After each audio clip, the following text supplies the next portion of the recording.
police to the fore between law enforcement agencies and the public, have people searching for solutions. So one Upstate activist does have an idea that maybe could make a little bit of a difference here in how those two groups relate to one another. 7 News reporter Dave Jordan standing by live there in Greenville County.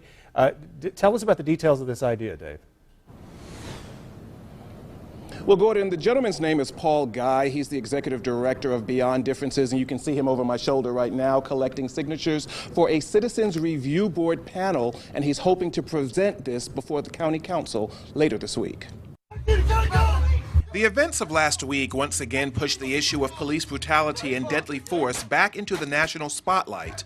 Alton Sterling shot and killed by police outside of a Baton Rouge convenience store Tuesday night. I told him not to reach for it. The next day, Philando Castile was killed in a Minnesota suburb during a traffic stop. He was trying to get out his ID. The aftermath live streamed on social media by Castile's fiancée, who was in the car at the time of the shooting. The seriousness of complaining about law enforcement conduct or misconduct, that is a serious matter, and it has to be dealt with in a serious form. That's why Paul Guy is pushing for a Citizens Review Board, which he says will create an environment of transparency and accountability. He calls it a win-win.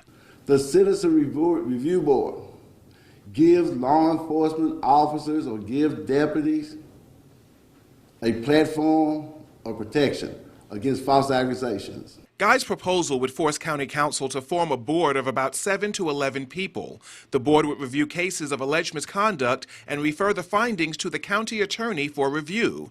The board would also use separate investigators for each case, and it would have subpoena powers. Greenville County Council Chairman Bob Taylor says the measure raises questions. Where do they have their expertise? How do they gather information? How do they interact with the police departments, as far as control of evidence, information, et cetera, et cetera. Even still, Taylor says this might help in the long run. It might give some folks comfort to have something like this and, tone down the rhetoric a little bit.